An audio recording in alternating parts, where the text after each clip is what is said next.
irmãos, pela acolhida, pela recepção carinhosa dos irmãos, desde ontem, podendo desfrutar dessa companhia, de pessoas muito especiais e, com certeza, enviadas por Deus para, assim, então, nos receber e representar os irmãos. Quero também externar aqui, porque na parte da manhã também, nós fomos muito bem recebidos pelos irmãos e acolhidos, recebendo aí o carinho da igreja, pude perceber quantos irmãos, de fato, buscam esse tipo de contato, de relacionamento.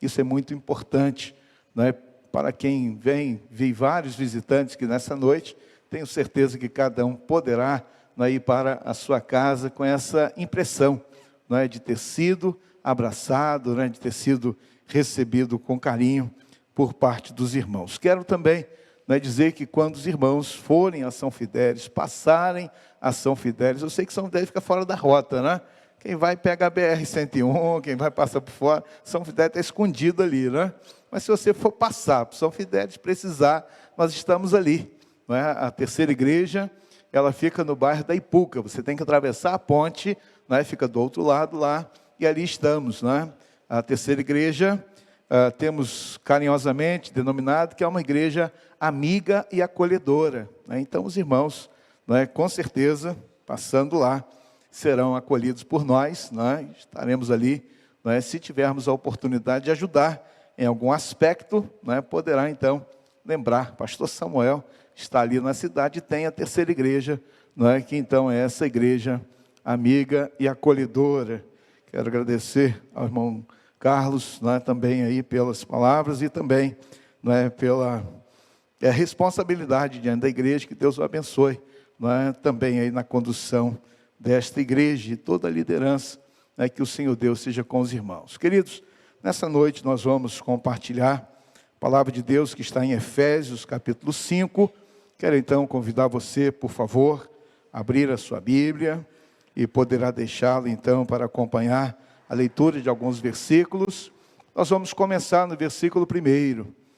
E quando nós podemos, irmãos, considerar a importância da pregação do Evangelho, o compartilhar o Evangelho, quando nós entendemos que existe uma relação direta entre a maneira como nós vivemos, aquilo que nós falamos, aquilo que nós fazemos, a maneira como nós nos comportamos, como nós desenvolvemos o nosso relacionamento, entendemos que passa pela dinâmica nossa da família, se estende para o local de trabalho, alcança as pessoas da sociedade.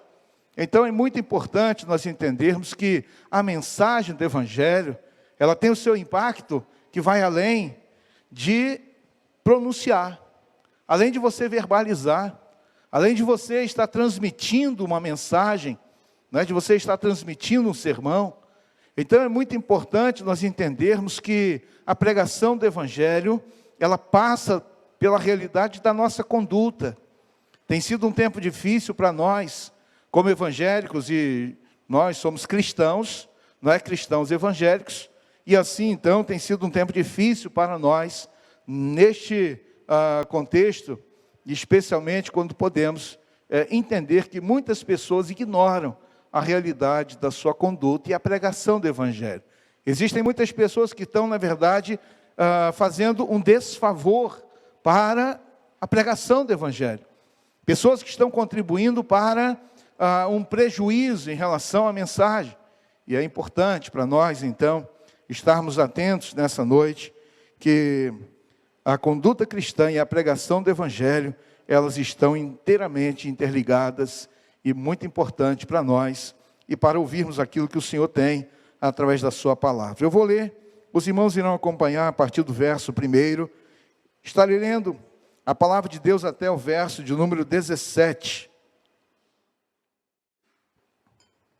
Está escrito: portanto, sejam imitadores de Deus como filhos amados e vivam em amor, como também Cristo nos amou e se entregou por nós como oferta e sacrifício de aroma agradável a Deus. Que a imoralidade sexual e toda a impureza ou avareza não sejam nem sequer mencionadas entre vocês, como convém a santos. Não usem linguagem grosseira, não digam coisas tolas nem indecentes, pois isso não convém, pelo contrário, digam palavras de ação de graças. Fiquem sabendo disto, nenhuma pessoa imoral, impura ou avarenta, porque a avareza é idolatria, tem herança no reino de Cristo e de Deus. Não se deixe enganar com palavras vazias, porque a ira de Deus vem sobre os filhos da desobediência, por causa destas coisas. Portanto, não participem daquilo que eles fazem, porque no passado vocês eram trevas, mas agora são luz no Senhor. Vivam como filhos da luz, porque o fruto da luz consiste em toda bondade, justiça e verdade, tratando de descobrir o que é agradável ao Senhor. E não sejam cúmplices nas obras infrutíferas das trevas, pelo contrário, tratem de reprová-las, pois aquilo que eles fazem em segredo é vergonhoso até mencionar, mas todas as coisas, quando reprovadas pela luz, se tornam manifestas, porque tudo que se manifesta é luz. Por isso é que se diz: desperte, você que está dormindo, levante-se dentre os mortos, e Cristo o iluminará. Portanto, tenham cuidado com a maneira como vocês vivem, e vivam não como tolos, mas como sábios, aproveitando bem o tempo, porque os dias são maus.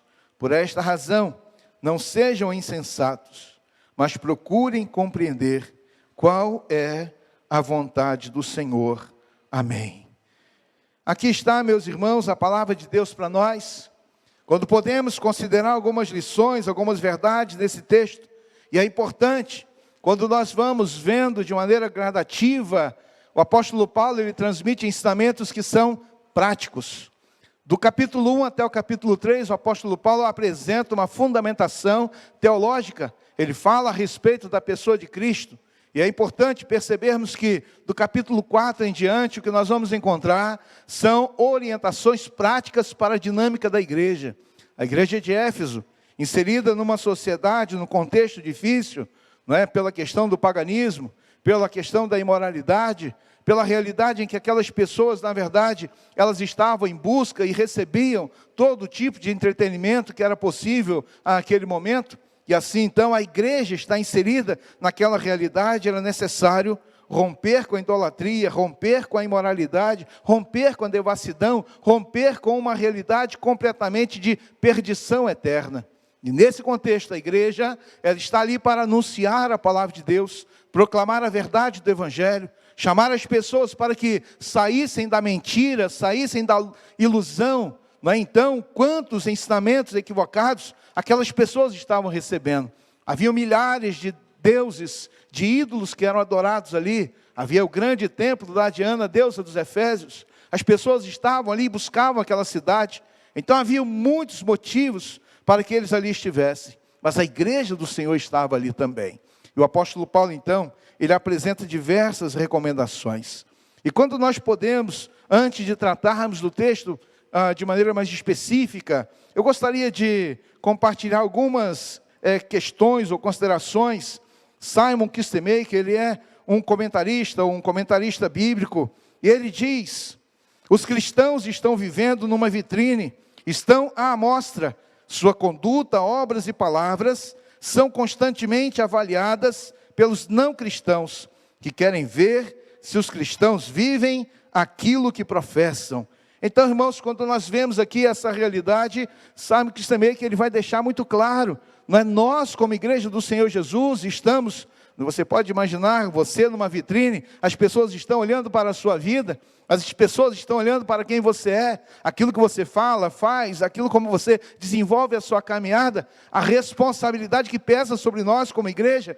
E de repente, então, ele está justamente dizendo, aquilo que nós falamos e aquilo que nós pregamos. Aquilo que nós falamos, aquilo que nós vivemos. E então, essa é uma avaliação constante que acontece sobre todos nós. Poxa, ele vai também dizer para nós, na mesma direção, estamos vivendo em um tempo que milhões dos chamados evangélicos nem sequer conhecem o Evangelho. No meio desse circo evangélico, há sempre um grupo de cristãos verdadeiros. Meus irmãos, essa é uma realidade que deve nos inquietar. Pessoas que se declaram como evangélicas e não conhecem o evangelho, não sabem sobre salvação, não sabem sobre o céu, não sabem sobre a vida eterna, não sabem sobre a realidade da condenação eterna. E assim então, quantos e quantos ensinamentos que a pessoa não sabe, questões elementares da vida cristã. Por quê? E aí nós encontramos aqui uma palavra que ela às vezes soa e nos machuca, porque o circo evangélico montado em nosso país, e as pessoas estão achando que isso aí, na verdade, não tem qualquer tipo de significado e importância, mas nós temos.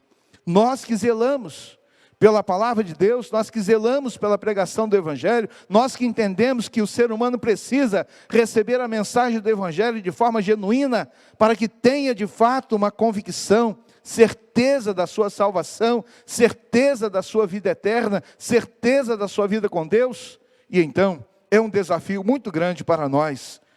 Encontramos o escritor, e eu gosto demais deste autor, o Carson. Ele diz: é a verdade e o poder do Evangelho que devem mudar a vida das pessoas, não o glamour da nossa oratória. Meus irmãos, é importante para nós estarmos atentos que nós proclamamos a palavra de Deus, a verdade. Nós não negociamos a palavra de Deus, que é a verdade, e nós queremos que cada pessoa conheça a palavra de Deus, conheça a verdade. Porque na verdade, assim então, Jesus veio, Jesus ele se apresentou como a verdade, Jesus então, ele demonstra claramente que através da palavra escrita, nós também somos conduzidos a uma vida diferente, e as pessoas do mundo, as pessoas na dinâmica da sociedade, elas vivem numa realidade de ilusão, e elas precisam experimentar a verdade que liberta, Jesus Cristo, nosso Salvador. Então, como é importante nós estarmos atentos que as estratégias são importantes, aquilo que nós podemos usar como igreja para alcançar as pessoas com a criatividade importante, os projetos que nós podemos ter, projetos sociais ou projetos diversos que a igreja pode se envolver, tudo isso, na verdade, podemos considerar como coisas importantes para a nossa dinâmica como igreja. Mas nós vamos entender que a verdade do Evangelho proclamado é que poderá alcançar e transformar o coração de cada pessoa. Era isso que Paulo dizia, era isso que ele proclamava. Ele então deixava de forma muito clara que o Evangelho é o poder de Deus para a salvação de todo aquele que crê. Então a verdade é que transforma, é a verdade que muda o ser humano, e nós precisamos então considerar isso. John Piper, ele vai dizer de forma específica: o modo de vida cristão é extremamente ameaçador para aqueles que querem apenas brincar de igreja, enquanto continuam amando as dádivas de Deus mais do que a Deus. Essa tem sido uma realidade de muitas pessoas que buscam as dádivas de Deus, benefícios que o Senhor pode dar, e aí a pessoa está preocupada na sua realidade terrena, na sua realidade temporária, passageira. Era aquilo que o ladrão da cruz, ele pediu a Jesus, e então disse: se tu és o Cristo mesmo, se tu és o Filho de Deus, se de fato tem poder, tira-nos daqui dessa realidade, dessa condição. E aí eu vou crer, eu vou aceitar, eu vou me comprometer. E na verdade, ele queria apenas benefícios momentâneos, benefícios passageiros. E nós consideramos que existem milhares, milhões de pessoas que estão apenas em busca das dádivas de Deus, mas não estão preocupados com o próprio Deus. O Deus eterno, o Deus criador, o Deus soberano, o Deus que está no governo de todas as coisas, o Deus que está revelado pela palavra e bem como pela natureza. Então, muitas pessoas, infelizmente, estão buscando as dádivas de Deus. Seria como aquele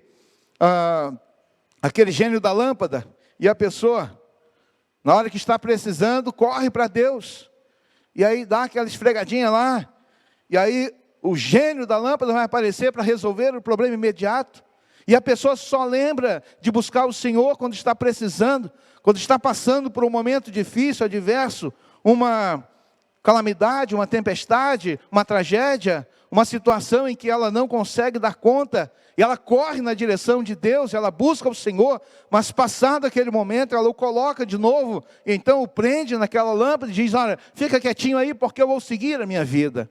E aí então, muitas vezes, o que ela estará fazendo é colocando a vida espiritual de um lado e o chamado vida secular de outro, dizendo: olha, existem alguns aspectos da minha vida que Deus não se encaixa e eu preciso deixá-lo de fora. E assim, então, muitas pessoas que estão desejando dádiva de Deus, maravilhas de Deus, benefícios de Deus, vitórias que só Deus pode dar, mas não estão querendo qualquer vínculo, qualquer compromisso, qualquer envolvimento, um relacionamento profundo com o Senhor. Então é muito necessário estarmos atentos que a conduta cristã e a pregação do Evangelho, a proclamação da verdade que liberta, andam sempre juntos. E assim, diante de toda essa parte inicial, quero compartilhar com você algumas verdades de forma específica. E a primeira delas, a conduta cristã e a proclamação do Evangelho, mostra para nós que, como igreja, precisamos, meus irmãos, viver e andar em amor. O texto ele começa dizendo isso para nós, logo no versículo 1, olha bem: portanto, sejam imitadores de Deus, como filhos amados, e vivam em amor, como também Cristo nos amou, e se entregou a si mesmo por nós, como oferta e sacrifício de aroma a Deus. Podemos perceber, meus irmãos, que a palavra está diretamente mostrando e apresentando para nós esse conceito tão importante. O Evangelho sem amor, meus irmãos, ele há de ser apenas um discurso sendo apresentado. Se nós, como igreja, não estivermos alicerçados, pautados, fundamentados no amor, e aí nós entendemos que Deus nos amou, e como resultado, como demonstração de amor, Ele enviou Jesus, o seu Filho. Ele colocou Jesus na cruz para morrer por nós. E nós vemos que Jesus demonstra o amor. Ele deixa claramente: ninguém tem maior amor do que este, de dar a alguém a sua vida pelos seus amigos. Então Deus manifesta amor, Jesus manifesta amor, e Paulo vai dizer que o amor de Cristo nos constrange. Ou seja, é importante para nós, meus irmãos, estarmos atentos que, como igreja, nós somos chamados, convidados. O apóstolo Paulo vai dizer: vivam em amor. Meus irmãos, é mais do que falar sobre amor, é mais do que verbalizar o amor. É um tempo em que as pessoas até muitas vezes falam, mandam mensagens de amor, mas não vivenciam o amor. É um desafio para nós como igreja. A crítica que a igreja de Éfeso recebe lá no livro do Apocalipse, estão lembrados? Tenho, porém, contra ti que deixaste o teu primeiro amor. Veja que passado pouco tempo, algumas décadas, entre uma realidade da vivência de Paulo naquela igreja, e agora então, algumas décadas após, João escreve, e quando agora ele transmite a mensagem de Deus para a igreja, era uma igreja que havia abandonado o amor. É importante para nós, irmãos, como igreja, estarmos podendo ouvir essa recomendação, esta orientação, porque o Evangelho, ele estará sendo de fato reconhecido como verdadeiro à medida que nós demonstramos amor.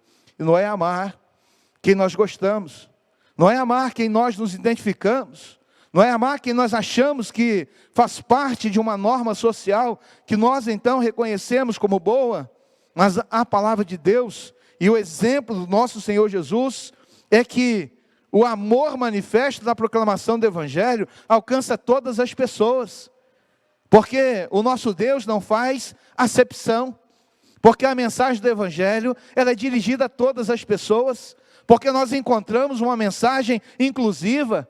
Nós vemos constantemente hoje falar de inclusão, inclusão, inclusão, e a palavra de Deus ela mostra isso para nós.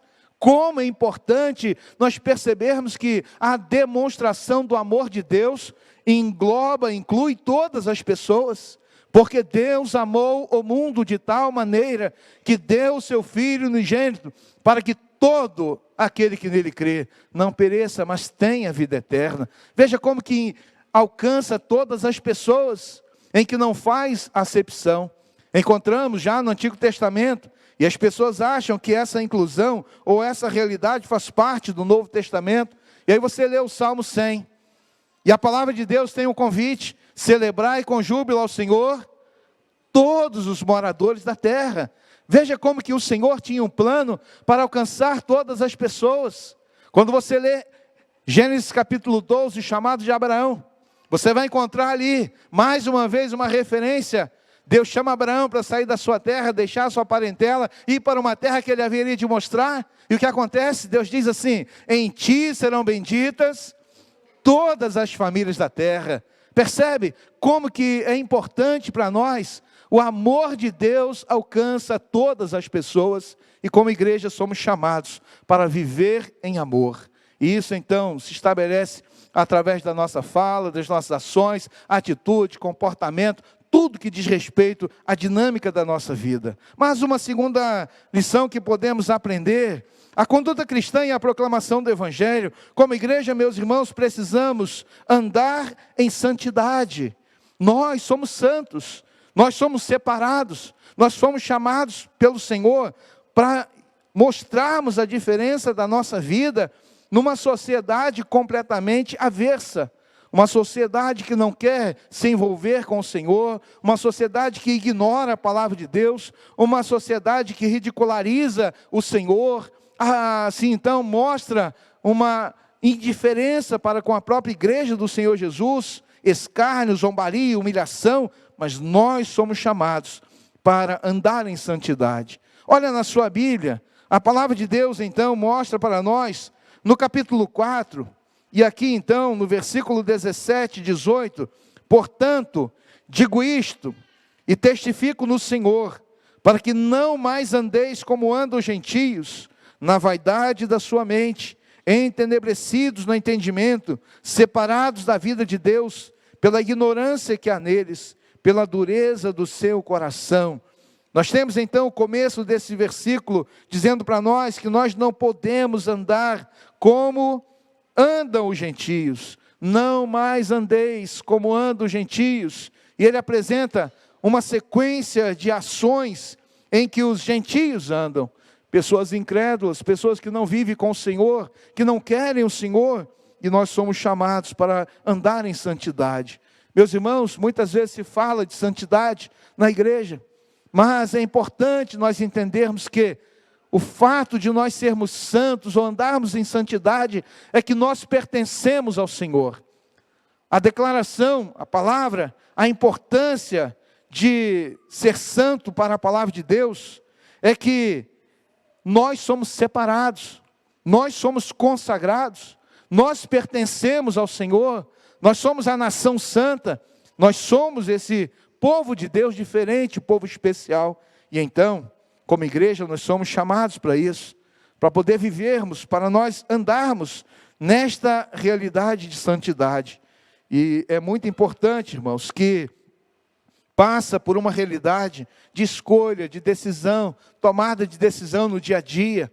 Amanhã, quando os irmãos acordarem, seguirem para os seus planos, de repente os irmãos estarão se deparando com uma bifurcação, e estarão tendo que tomar decisões, e de repente estarão ouvindo o Senhor dizendo para cada um de vocês: sede santos, porque eu, o Senhor, vosso Deus, sou santo.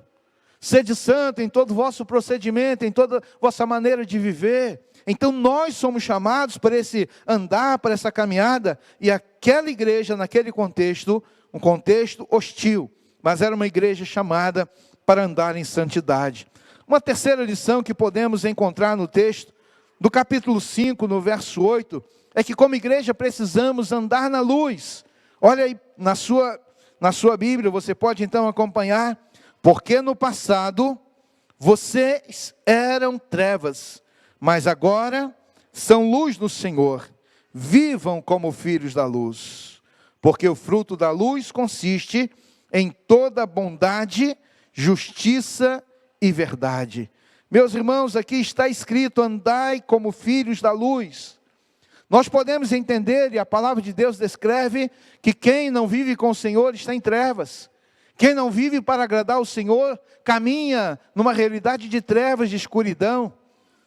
O evangelista João, no capítulo 3, ele vai exemplificar essa realidade, dizendo que não vem para a luz, para que as suas obras não sejam reprovadas. Ou seja, a pessoa quer continuar vivendo na escuridão, continuar vivendo nas trevas, mas o cristão não. Nós somos chamados pelo Senhor justamente para nós vivermos neste mundo como luz. O Senhor Jesus deixou claro: eu sou a luz do mundo, quem me segue não andará em trevas, mas terá a luz da vida. Mateus, no Sermão do Monte, o Senhor Jesus mais uma vez afirma: vós sois a luz do mundo. Ele diz: não se pode pegar a lâmpada e colocar embaixo da mesa, mas coloca a lâmpada numa posição que tem a condição de iluminar todos que estão na casa. E ele vai dizer: assim resplandeça a vossa luz diante dos homens, para que vejam as vossas boas obras e glorifiquem a vosso Pai que está nos céus. Nós somos chamados para ser luz neste mundo. O mundo está em trevas, o mundo está na escuridão, e nós somos chamados para proclamar a mensagem do Evangelho, que proclama a luz para a humanidade perdida. Então o apóstolo Paulo diz: olha, anteriormente vocês estavam nas trevas, mas agora vocês são luz do Senhor. Andem como filhos da luz. Meus irmãos, uma exortação, uma orientação direta para cada um de nós. Mas podemos encontrar mais uma verdade, e esse texto então nos apresenta um chamado como igreja, em que precisamos andar com sabedoria e prudência. Olha na sua Bíblia, e você encontra no verso 15 e 16, portanto, tenham cuidado com a maneira como vocês vivem, e vivam não como tolos, mas como sábios, aproveitando bem o tempo, porque os dias são maus. Meus irmãos, quando nós podemos aqui encontrar a realidade da prudência, encontrarmos a realidade da sabedoria, nós somos, de fato, irmãos, chamados para uma ação diferenciada. Preste atenção como você está vivendo, é o conceito de Paulo. Aproveite as oportunidades, manifeste as suas convicções, demonstra sabedoria para tomar decisões, para as suas escolhas, para a sua caminhada. Então, meus irmãos, veja como que os conselhos, eles são tão importantes para nós, para uma dinâmica prática da nossa vida, de pregação do Evangelho, de anunciarmos o Evangelho através de ações simples do dia a dia, em que nós vamos vivendo e que nós vamos demonstrando na nossa forma de viver, que o Senhor é que comanda a nossa vida, é o Senhor que dirige os nossos passos, é o Senhor que, na verdade, aponta o caminho, dá a direção, e nós vamos tomando decisões simples, não é? Fazendo coisas, não é? Até mesmo corriqueiras, e de repente as pessoas ficam olhando para nós, e acham, assim, de maneira tão impactante, e ficam achando que é uma coisa tão extraordinária, mas é a nossa maneira de viver, é a nossa forma de caminhar, é a nossa forma de viver a palavra de Deus. Recentemente, alguém compartilhando, não é, com a Carla, falou assim: mas como que vocês vivem de forma diferente? Não é, Carla? Não, é essa maneira de nós vivermos. É muito importante, irmãos, esse conselho que o texto está transmitindo para nós. Vede prudentemente como andais, não como tolos, mas como sábios, usando bem cada oportunidade, porquanto os dias são maus. Ou seja, amanhã, quando você estiver no seu local de trabalho, na sua universidade, na sua escola, com seu vizinho, na sua rua, no seu bairro, e ações que você ali tem na rotina da sua vida, e de repente você pode aproveitar a oportunidade para agir com sabedoria, e para poder fazer diferença, e para principalmente estar mostrando Cristo Jesus na sua vida. Quero então terminar, meus irmãos, e a palavra de Deus nesse texto, embora eu não tenha lido com os irmãos inicialmente, mas nós podemos encontrar o texto mostrando para nós, o apóstolo Paulo estava completando os seus ensinamentos. Ele mostra que a igreja precisa andar em harmonia, em comunhão. Isso, meus irmãos, começa na dinâmica da nossa vida, em família, se estende para a dinâmica do trabalho e alcança toda a sociedade. Olha no capítulo 6, e a palavra de Deus, então, ela descreve para nós o seguinte: vós, filhos, sede obediente a vossos pais no Senhor, porque isto é justo. Vós, pais, não provoqueis a ira vossos filhos, mas criai-os na disciplina e a admoestação no Senhor. Vós, servos, obedecei a vossos senhores segundo a carne, com temor e tremor, na sinceridade de vosso coração, como a Cristo. Vós, senhores, fazei o mesmo para com eles, deixando as ameaças, sabendo que o Senhor, tanto deles como vosso, está no céu, e que para com ele não há acepção de pessoas. Meus irmãos, nós encontramos uma sequência: vós, filhos, vós, pais, vós, servos, vós, senhores. Olha como que é uma realidade de dinâmica que todos nós estamos inseridos. A conduta cristã, a proclamação do Evangelho começa na nossa casa, através do testemunho, a maneira como nós vivemos, o exemplo que nós damos, porque nós podemos falar, e aí podemos até muitas vezes usar aquela argumentação: você precisa fazer o que eu estou falando, e você não vai fazer o que eu estou fazendo, porque eu estou mandando. E na verdade nós podemos, através do exemplo, estarmos jogando por terra todo o Evangelho. Então começa na nossa casa. Vós, filhos, sede obedientes a vossos pais. Vós, pais, não provoquem a ira em vossos filhos. Percebe que o apóstolo Paulo está preocupado com uma dinâmica familiar, de uma harmonia dentro da família, para que o impacto da família impacte também a sociedade. As pessoas que estarão olhando para a família cristã, podendo ver, ali tem uma família que serve a Deus, uma família que honra o Senhor, uma família que está voltado e vive a palavra de Deus. Então são desafios para nós, meus irmãos, muito importantes para esse tempo. E aí encontramos os servos, a maneira de cada um poder desenvolver a sua vida profissional, a sua realidade do dia a dia, e poder mostrar-se como um cristão autêntico, zeloso, dedicado, perseverante, envolvido. E a partir daí diz também que os senhores precisam tratar os seus empregados da mesma forma, com amor e consideração, e poder entender que Deus mesmo está olhando a forma como cada um trata. Meus irmãos, veja que são conselhos práticos para nós, para proclamarmos o Evangelho, anunciarmos a mensagem da salvação através da nossa conduta e do nosso comportamento. Eu quero então concluir, meus irmãos, e nós temos algumas considerações. Primeiro, as pessoas precisam urgentemente ouvir a verdade do Evangelho, a mensagem que transforma o homem. Meus irmãos, podemos entender que a proclamação direta da mensagem do Evangelho, através dos nossos cultos, podemos entender que hoje temos a oportunidade das redes sociais, em que nós utilizamos como um veículo, um meio de nós estarmos anunciando o Evangelho, através de ações evangelísticas que a igreja realiza, desenvolve. A dinâmica como que nós, como cristãos e responsáveis pela grande comissão, temos também para fazer isso, mas o certo é que a humanidade, ela está precisando urgentemente ouvir a mensagem do Evangelho, a verdade que transforma e salva. Uma segunda questão, meus irmãos: o ser humano sempre precisa sair da sua condição de perdido, para poder então experimentar uma realidade de experiência profunda com o Senhor, para poder ter o seu nome escrito no céu. E a nossa conduta, meus irmãos, ela diretamente está ligada a isso.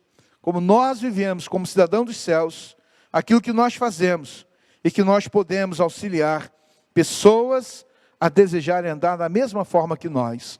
A igreja do primeiro século causou um impacto tremendo, porque as pessoas viam como eles andavam, via como eles viviam, aquilo que eles faziam, e a dinâmica daquela igreja de Atos mostra para nós que era tão forte. E ali então as pessoas iam sendo salvas, e elas iam sendo salvas aos milhares, porque elas olhavam uma realidade de vida e aquele compromisso com o Senhor, que estava ao ponto de experimentar até mesmo a morte, sofrimentos cruéis, para poder demonstrar a sua fidelidade ao Senhor Jesus Cristo. Assim então, nós também podemos e devemos conduzir essas pessoas ao Senhor. Terceiro, é muito importante o andar cristão na proclamação da verdade do Evangelho, pois somos as testemunhas de Cristo neste mundo, e nós somos a Bíblia que as pessoas estão lendo. Pessoas estão olhando para nós, e elas estão vendo, elas estão lendo a mensagem do Evangelho de Jesus na nossa vida. E às vezes você pode nunca ter entregue um versículo, um folheto, um exemplar da Bíblia. O projeto evangelístico que temos hoje da nossa junta de missões, o Evangelho de João, talvez você nunca tenha entregue isso para ninguém, mas você lá no seu dia a dia, você mostra que você é um cristão, você age como cristão, e de repente a pessoa vai perguntar para você a diferença, a maneira como Cristo age em você, e assim então as pessoas ficam admiradas, e até mesmo chega ao ponto de perguntar: você é um cristão? Você faz parte de uma igreja evangélica? Pela maneira como nós falamos, pela maneira como nós nos comportamos, pela maneira como nós agimos, e a pessoa então olha para nós, e de repente, mesmo sem nós estarmos falando da Bíblia, falando de Jesus, falando da salvação, essa pessoa, ela pode ler a Bíblia em nós. Ainda podemos considerar, meus irmãos, que elementos mundanos, eles são incompatíveis com a vida cristã. É preciso romper com toda e qualquer discrepância entre aquilo que professamos como verdade espiritual e a nossa prática e conduta diária.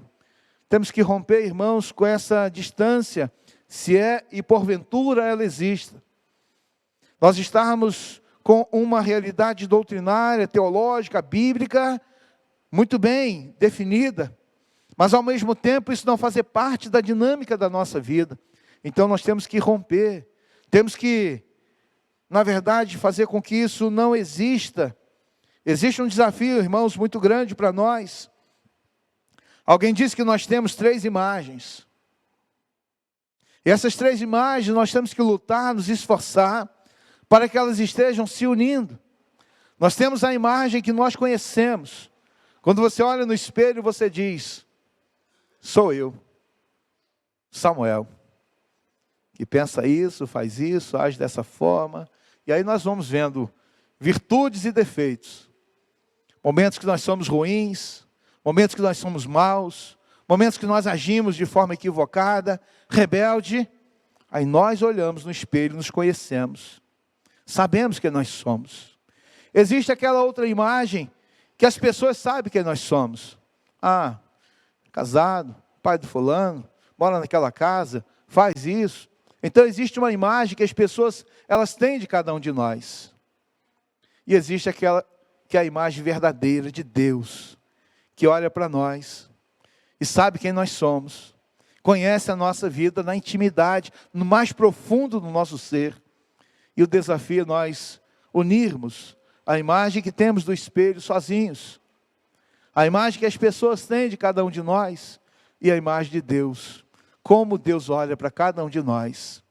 E é importante nós estarmos rompendo, se porventura há discrepância entre aquilo que falamos e a forma como vivemos, para poder unir, aproximar, e a partir daí então causar um impacto na sociedade que estamos inseridos.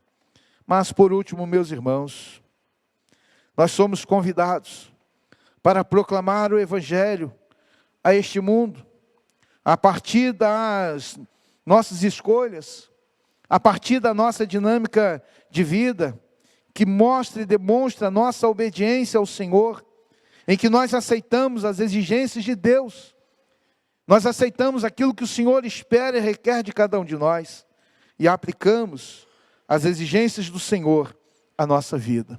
Não somos nós que apontamos para o Senhor, dizendo como nós queremos viver, Mas na verdade nós nos submetemos ao Senhor e nós falamos: Senhor, nós queremos fazer a tua vontade, nós queremos viver para o Senhor, nós queremos agradar o Senhor, nós queremos demonstrar um compromisso pessoal com o Senhor, uma fidelidade ao Senhor, lealdade ao Senhor, amor ao Senhor, obediência ao Senhor.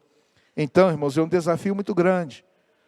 Proclamar o Evangelho é nossa responsabilidade, mas ao mesmo tempo nós entendemos que todos nós somos responsáveis por esta proclamação do Evangelho. Então que Deus nos ajude, que Deus nos abençoe e que Deus nos permita, em nossa vida diária, estarmos vivendo de fato para o Senhor e vivendo para a glória de Deus. Que o Senhor seja com você, com a sua casa, com a dinâmica da sua vida, e que cada vez mais você tenha condição de poder viver em amor, que você tenha condição de viver na luz, que você tenha condição de viver em santidade. São 3 aspectos entre tudo que podemos ouvir nessa noite, mas viver em amor, viver na luz e viver em santidade, com certeza estarão nos auxiliando em todas as outras áreas da nossa vida. Que Deus nos abençoe, irmãos. Vamos orar? Senhor Deus, eterno Pai, nós somos gratos, porque o Senhor nos permitiu desfrutar do dia de hoje. E agora, Deus, nessa noite, em que cantamos louvores ao Senhor, é ao Deus que nós oramos intercedendo por aquelas pessoas que precisam, que estão enfrentando as suas lutas, batalhas, problemas dos mais diversos. Ó Deus, agora quando nós podemos também receber a Tua palavra, ó Deus, somos chamados para uma vida diferente neste mundo, somos testemunhas do Senhor Jesus, e queremos mostrar, ó Deus, a presença do Senhor em nós, a diferença que o Senhor faz em nossa vida, a diferença que a Tua palavra faz em nosso viver, e a maneira como nós, ó Deus, desejamos a cada momento revelar ao mundo que somos do Senhor, que pertencemos ao Senhor e que vivemos para o Senhor. Abençoa, Deus, a Tua igreja neste lugar, as famílias da Tua igreja. Ó Deus, se porventura pessoas estão, Deus, hospitalizadas, enfermas, situações, ó Deus, que a medicina já não tem como resolver, mas pedimos, ó Deus, a intervenção do Senhor, porque nós cremos que o Senhor é que cura, o Senhor é que restaura, o Senhor é que transforma, é o Senhor que é o nosso socorro, é a nossa fortaleza em todos os momentos da nossa angústia. Por isso, ó Deus, abençoe desde as criancinhas, os bebês, abençoando, ó Deus, os adolescentes, jovens, até os anciãos, ó Deus, da Tua igreja, que sejam, Deus, abençoados pelo Senhor. Pedimos, ó Deus, pela semana que temos, em tudo quanto nós fizermos, os lugares que nós passarmos, as pessoas que nós encontrarmos, que nós estejamos, ó Deus, exalando o bom perfume de Cristo, ó Deus, podendo anunciar o Teu Evangelho, com as ações mais simples da nossa vida. Obrigado, ó Deus, pelos irmãos aqui nessa noite. Oramos com muita gratidão, no nome de Jesus Cristo. Amém.